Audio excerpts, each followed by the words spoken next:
Hola a todos, una vez más sean bienvenidos a su podcast favorito, Pizca Política.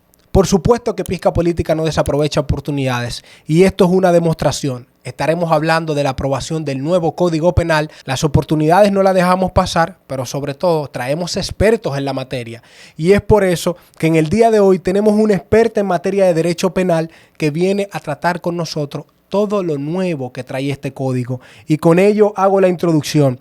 Es abogada, especialista en derecho penal, derecho inmobiliario, derecho comercial, derecho intelectual, educación superior a distancia, docente y sobre todo es procuradora fiscal, directora del Departamento de la Fuerza Pública y Atención de Asuntos Civiles de la Fiscalía Santo Domingo Este Norte. Señores, con nosotros Liz Patricia Frías. Gracias a ti por invitarme y poder, como dice todo el mundo, reaccionar de manera positiva ante una sociedad para que te pueda estar claro de los conceptos que posiblemente estuviéramos manejando nuevamente en un escenario penal. Liz, quiero empezar muy puntual, como dicen, al grano, lo que la gente quiere saber. Ciertamente tenemos un código favorable en función de lo que vimos anteriormente. ¿Es un código que la gente necesitaba o todavía entiendes que hay cosas en comparación que los otros que pudieran tratarse de mejor manera? Mira, lo primero es que tenemos que ver que era necesario. Era necesario hacer un cambio a la normativa, ya que los fenómenos de la criminalidad han ido evolucionando y por ende en algunos momentos, algunos hechos, pues eran casi imposibles de tipificar por la figura en que se realizaba. Si menos cierto, encajaban, ¿verdad?, en lo que teníamos en el derecho penal, no menos cierto que no estaban tipificados de manera clara. Era necesario. En la actualidad, si se habilita, si realmente se pone en funcionamiento, pues tendríamos un código bastante moderno, tanto estructuralmente, dogmáticamente y enfocado a nuevos tipos penales del fenómeno criminal. O sea, que es bueno aclarar eso porque aunque escuchamos en el argot popular de que tenemos un código penal y muchos dicen, bueno, puede tener sus fallas, puede tener sus debilidades, pero la realidad es que se necesitaba un código penal renovado, que evidentemente vamos a analizarlo en detalle. Y ahí, Liz, se habla del plazo de gracia que pudiera tener ese código penal. ¿Entraría en vigencia automáticamente o tendremos un plazo de gracia como regularmente se hace con las demás leyes o normativas, dependiendo de la funcionalidad que tenga? Lo primero es que este código no da plazo de gracia. Simplemente pone en funcionamiento a partir de la promulgación, que fue el 31 de julio, pero imaginemos que no se observa, va a entrar a los 2 meses. Independientemente, nos guste o no nos guste. En otras normativas procesales, como es de costumbre legislativa en nuestro país, siempre hay un periodo de gracia para que los casos que estuvieran antes, pues se pudiera hacer un control de los tribunales para poder sacar a camino estos casos. Pero en este caso en particular no existe esa figura. Bien, Liz, y ahí entrando ya en materia punitiva, que yo creo que es lo que a la gente siempre le interesa. Teníamos un código penal que no tenía acumulación de penas, teníamos un código penal que incluso la pena máxima era 40 años, incluso en este pudiera ser hasta 60, tú me corregirás. Teníamos un código penal que evidentemente no contemplaba figuras que hoy se tienen, como lo que es el delito o digamos por violación entre parejas casadas, que es algo que ha estado bastante discutido y aquí lo cito muy puntualmente. Hemos escuchado en las redes sociales referente a que si una persona casada, si puede existir una violación, si se le merece 20 años. En función de todo eso, Liz, estos nuevos tipos penales que se agregan, ¿cuáles son y qué efectos tienen? Mira, comenzando con el tipo de pena, que fue tu primera pregunta, que teníamos en el Código Penal 40 años. Incorrecto. No teníamos 40 años en el Código Penal. Anotado. No teníamos 40 años. Me habían enseñado mucho eso, Liz. Vamos a ver. Por eso vamos a ir poniendo esas figuras. Como Jack el Destripador, por parte, vamos. Ok. Quien trae la figura de los 40 años, la ley 631-16 de armas de fuego, contemplado en el artículo 66, párrafo 1, párrafo 2, es el que trae la figura de los 40 años. No era el Código Penal. Sino esa normativa de regulación de arma de fuego. Y lo traía utilizando la figura en los párrafos que te dije anteriormente, artículo 66, párrafo 1, párrafo 2 y hasta el 3, cuando se daban situaciones agravantes de un hecho posiblemente penal. En el robo, en un secuestro, donde hubieran armas de fuego ilegales. Entonces, en vez de tomar la figura punitiva del derecho penal solamente sancionador porque era menor, al utilizarse armas de fuegos ilegales, pues se aplica el artículo 66 con el párrafo correspondiente a la figura que fuera robo, fuera secuestro, Y es ahí que llegan los 40 años. Okay. No era el Código Penal. Me queda claro. Lo que quiere decir que era unos 40 años por agravante, más no tipificado como tal, que a ese delito le tocaban 40 años. No era al tipo penal, era trayendo la ley especial. Y este nuevo código. Ahora, nuevo que trae hasta unos 60. Aclárame esa parte. Vamos a ver, mira. Sí, hemos escuchado estos 60 años, pero estos 60 años no es que está tipificado en uno de los tipos sancionadores o los tipos penales actuales, no. Los tipos penales actuales no es que tienen los 60 años, lo que tienen los 60 años es la acumulación de la pena. Ok. Totalmente diferente. Que es una figura nueva porque no había acumulación de pena. No había acumulación de pena. Y esa acumulación de la pena viene también con una figura nueva, que es los hechos continuos o el delito continuo. Y de ahí es que se pudiera sumar los 60 años. Okay. Vamos a ver.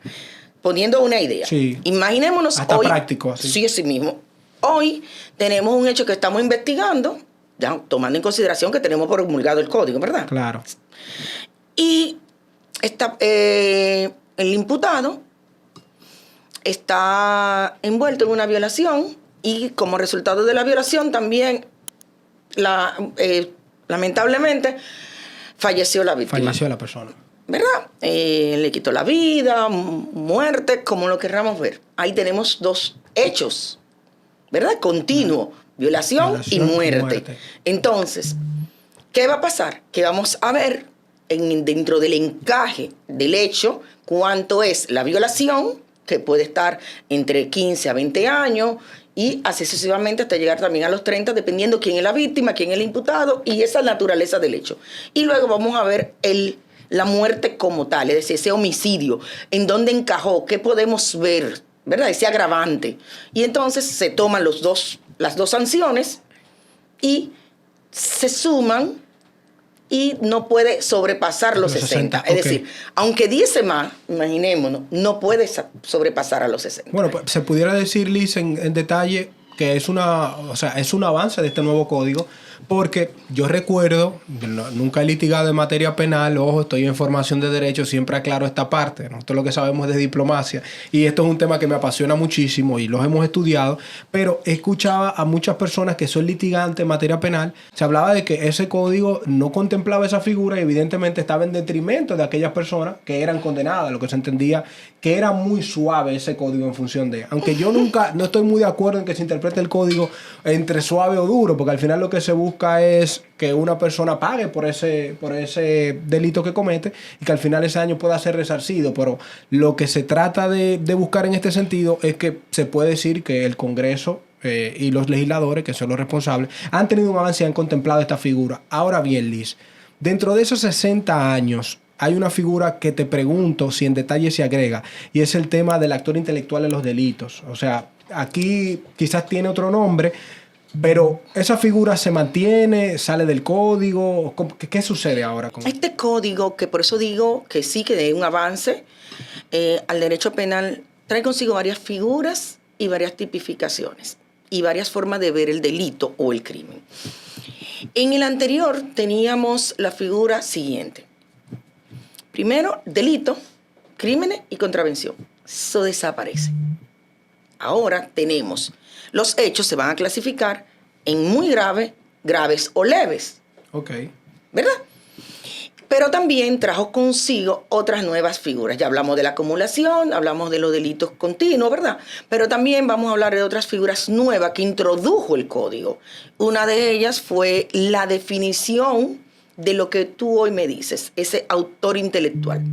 El código anterior o el código actual no lo prevé. No lo prevé. ¿Y qué pasaba? Que de alguna manera teníamos que hacer un símil del derecho que teníamos para poder atacar y poder hacer una imputación precisa de cargo. Pero hoy tenemos dos figuras nuevas, porque hay una de ellas que sigue y se mantiene. ¿Cuál figura nueva tenemos? El autor intelectual y el coautor. Porque el cómplice se ha quedado. Okay. ¿Qué ha definido este código? Que uno viéndolo decía que una de sus modernizaciones es la estructuración y la dogmática que tiene. Él te lo define y te dice quién es el autor, ¿verdad? Que es el que ustedes conocen como autor intelectual, pero lo conoce como autor, no como intelectual, sino el autor, y el coautor. Y luego te define el cómplice. Es decir, que ya podríamos de manera objetiva ver cuando uno conjuga o cuando sí conjugan los tres. Ok. Otra cosa... Que es un avance significativo. Exacto. Otra cosa que sí trajo también consigo es las diferentes formas punitivas, es decir, estas condenas que originalmente teníamos. Solamente teníamos en el actual prisión, ¿verdad? Y posteriormente multas. Y de una manera complementaria teníamos las indemnizaciones cuando había esa autoría civil, ¿verdad? Ese escrito de autoría civil y querella. Entonces ahí venía la parte civil involucrada con esa víctima que se convertía en autoría civil y podía haber la indemnización como tal. Ahora, pues nosotros tenemos otra tipología también sancionadora y es ese carácter complementario. No solamente tenemos la prisión, no solamente tenemos la multa, sino que también está una parte sociojurídica. Ok. Esta parte sociojurídica es una regulación nueva porque viene también a implementar ese seguimiento de aquella persona que se declara culpable, donde se le va a dar un seguimiento aproximadamente después del... Si podemos verlo, vamos a verlo desde 1 año hasta 5 años, el Estado estará dándole un seguimiento a esta persona para reinsertarlo a la sociedad y para ver esa relación que existe. Tiene algo nuevo que permite, que es las órdenes de protección, o lo que nosotros conocíamos con la orden de alejamiento, no sé si recuerdas, que si menos cierto, existían como un agravante en su momento, pues ya hoy esa facultad también se la permite al Ministerio Público para que lo pueda ordenar y solamente tendría que llevarlo al tribunal con la finalidad de que pues lo garantice, más bien lo homologue, y va a definirse como una prueba que agravaría el caso. Y en estas órdenes, pues, este código no solo la menciona, sino que también pues la clasifica.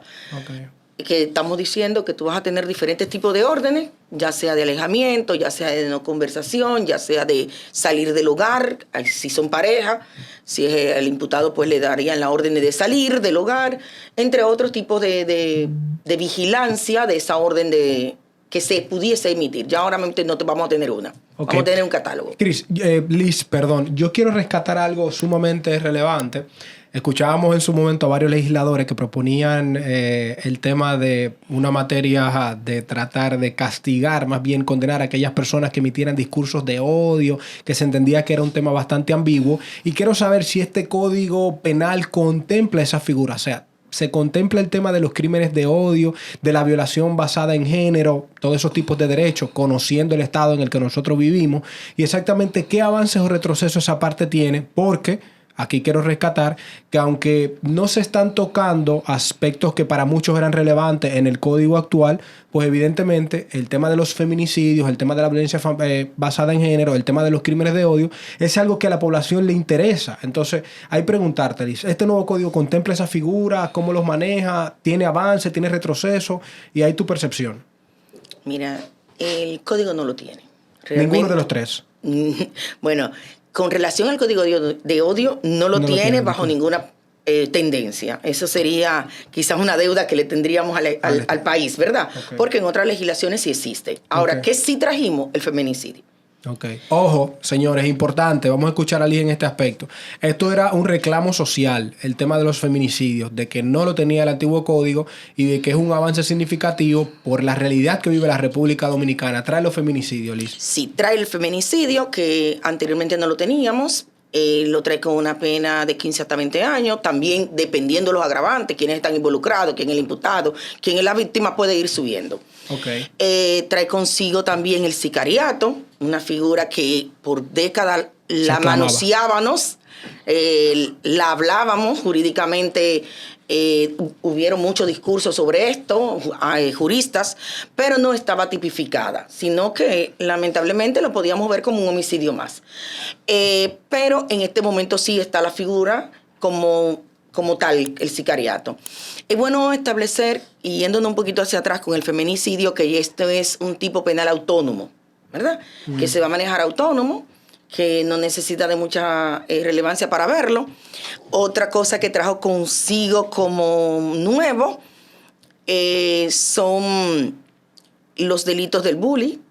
Oh, bien importante, bullying. Liz, porque, y ahí te interrumpo para que aclaremos esa parte, aunque el bullying es algo que no está la comunidad en sentido general o la sociedad muy familiarizado con él, es una tendencia incluso y hay mediciones sociales que establecen desde la parte escolar de ese bullying que reciben los niños y exactamente cómo afecta eso en la conducta humana, y principalmente en el desarrollo, en el crecimiento y el discernimiento de un joven que se va formando, un niño hasta su adolescencia y luego su adultez, y que se contemple la figura. Sería bueno escuchar de tu parte incluso qué va a pasar con menores de edad, que sabemos que eso se puede dar porque en las escuelas se da, que menores le hacen bullying a los menores.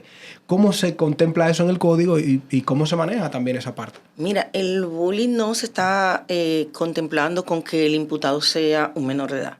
Sino o sea, que siempre, deja fuera. Siempre Tiene se que va ser un a adulto. No, siempre se va a mantener el bullying tomando en consideración quién es el imputado y quién posiblemente puede ser la víctima o menor de edad en el código, pero nunca la parte imputable. Es decir, no como imputado como tal, porque tienen también leyes especiales. Ellos, ¿verdad? Que es la 136-03 sobre el sistema de protección de niña y adolescente. Okay. Entonces, pero sí trae la figura, ¿verdad? Trae la figura, es castigable precisamente como tú dices, por el detonante que puede traer socialmente. Tanto así que ha habido personas que por un bullying hasta su vida se ha puesto en peligro. Se ha suicidado, hay que ser claro. Sí. Otras cosas que vemos como novedoso fue que aunque el código actual habla del acoso, este código que está promulgado habla del acoso de diferente forma.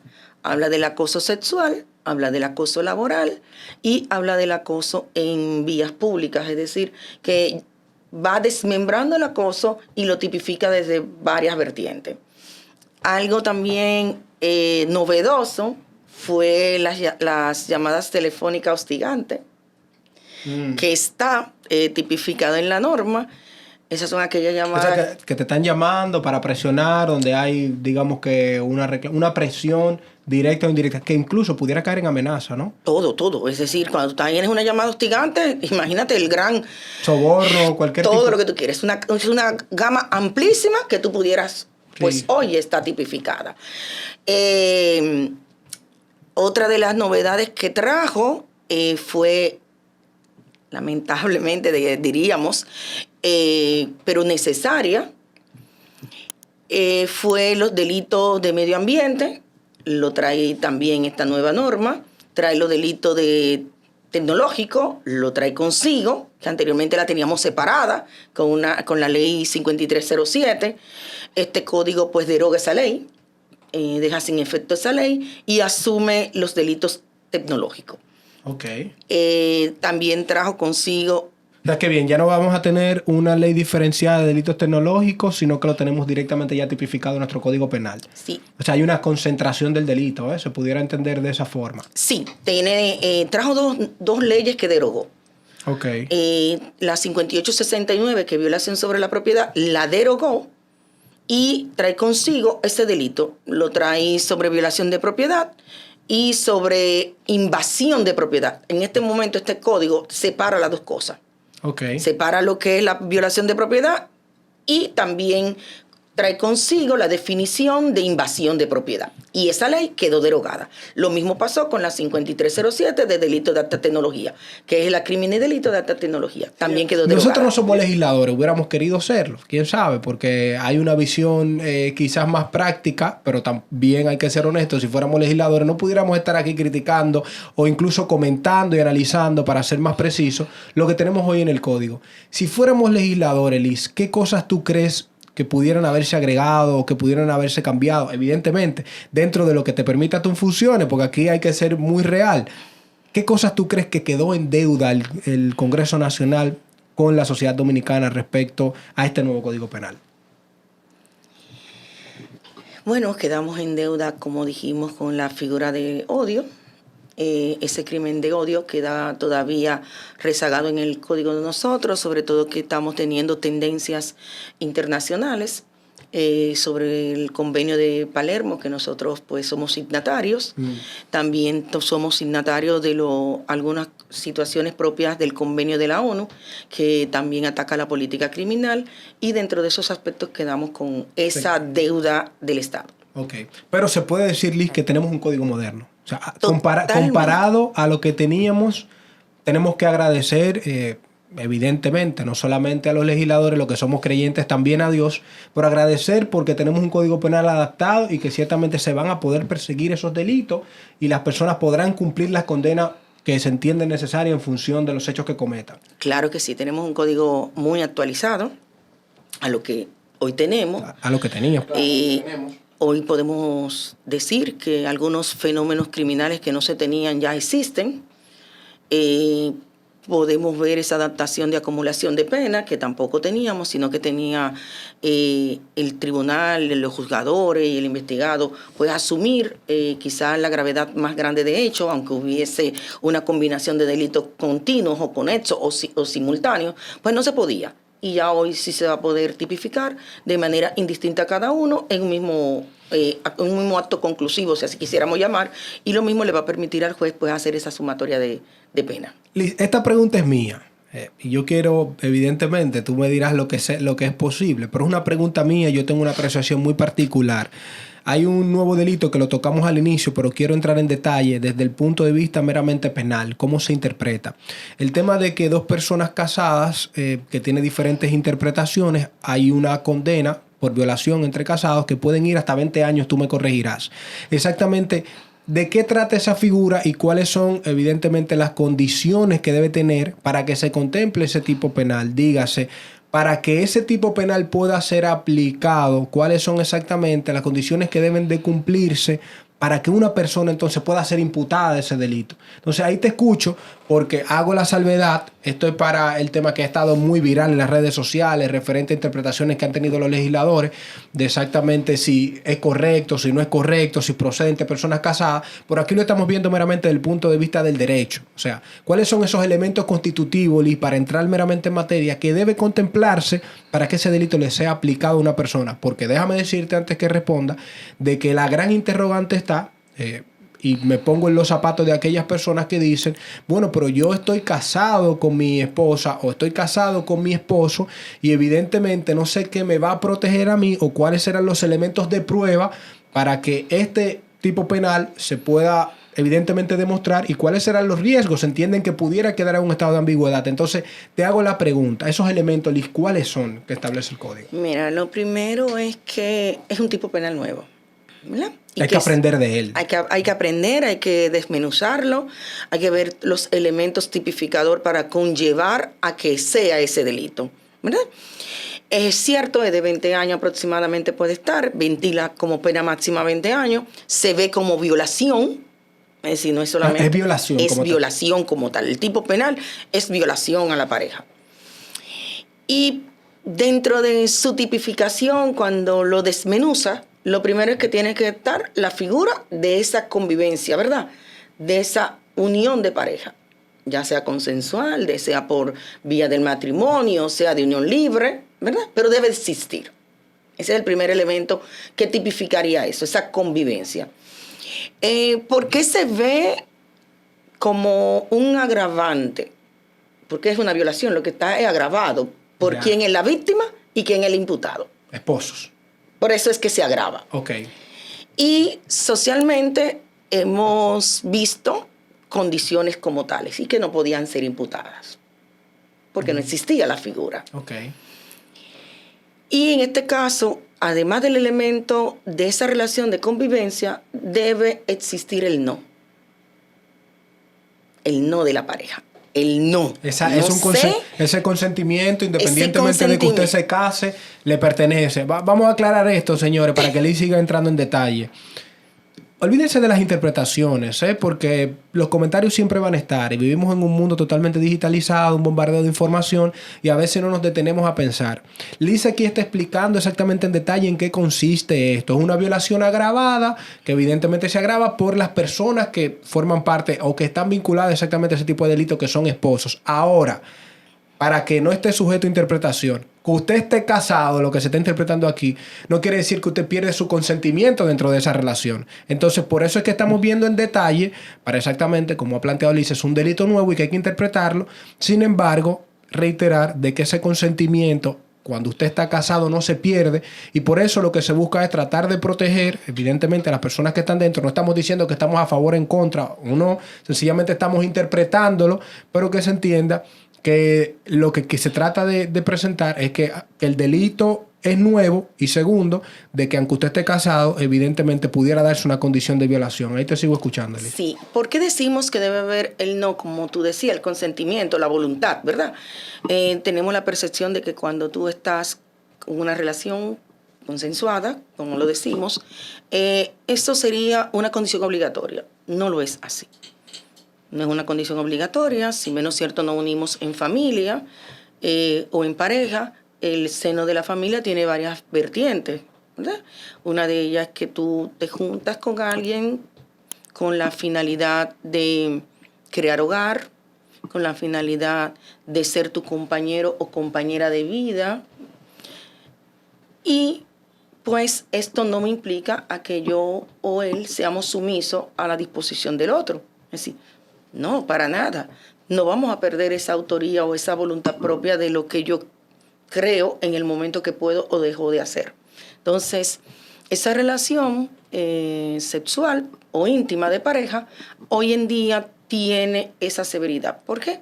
Porque si no hay consentimiento de la pareja, pues se puede ver como violación. Entonces, el no es un asunto que agravaría y es el que va a tipificar. Y como elemento de prueba. Vamos para allá. Ahí es que quiero entender, señores, vamos a escuchar esto, pongamos atención, porque aquí no es el tipo penal lo importante, sino los elementos de prueba que evidentemente van a demostrar si usted le aplica ese tipo penal. Entonces, evidentemente puede estar sujeto a interpretación, lo reitero, Liz, pero yo como pareja, y pongo el ejemplo, yo tengo una pareja, interpretándolo como tal en un derecho, en un caso práctico, yo como pareja tengo a una persona y esa persona, o yo alego una violación de esa persona hacia mí, estando casado. ¿Cuál será la prueba que yo tengo que llevar al Ministerio Público o que el Ministerio Público tiene que perseguir para decir sí, se tipifica en esta acción este tipo penal? Mira, las pruebas siempre van a ser muy diversas. Tú sabrás, ¿verdad? Sí. En todo el derecho, las pruebas pueden ser muy diversas, las que conocemos. Pero lo primero es que vamos a tener esa declaración de la víctima que va a relatar los hechos y la cual va a ser valorada psicológicamente. Un estudio psicológico que permitirá saber si ciertamente o no estamos frente a una persona que haya sido agredida íntimamente, como conocemos violación, por su pareja. Eso va a ser una experticia ya como tal, un peritaje tendrá que ser, va a ser no solamente ese peritaje, dentro de eso tendríamos los peritajes ginecológicos. Claro. Se tendrá, ¿verdad?, que retomar, hacer quizás levantamientos del lugar de los hechos, porque esto es un delito que se toma a puerta cerrada. Ok. Qué bien. ¿Verdad? Aclarar eso. Es un delito a puerta cerrada, donde quienes son... El principio de publicidad aquí no se va a transparentar. Es que, como te cuento, estamos hablando de pareja. Claro. Y el hecho que estamos hablando es de violación no consensuada, ¿verdad? Porque es una violación. Claro. ¿Y dónde se comete ese hecho? A puerta cerrada. Claro. Hay que tratarlo como tal. Como tal. Y hay que mirar también las violaciones. No solamente tú me vas a tipificar las violaciones de esa índole únicamente en el acto del coito, claro, sino que hay otros casos como las agresiones que pudieran sí ser públicas. Ok. Entonces ahí pudiéramos ver que tendríamos otro gabinete de pruebas. Ok. ¿Delante de quién? De un niño, de un adolescente, de un menor de edad, ¿verdad? ¿Quiénes estuvieron en ese momento? Porque aunque estamos hablando de que a puerta cerrada, a principio también estamos hablando de la agresión. Que también está ahí.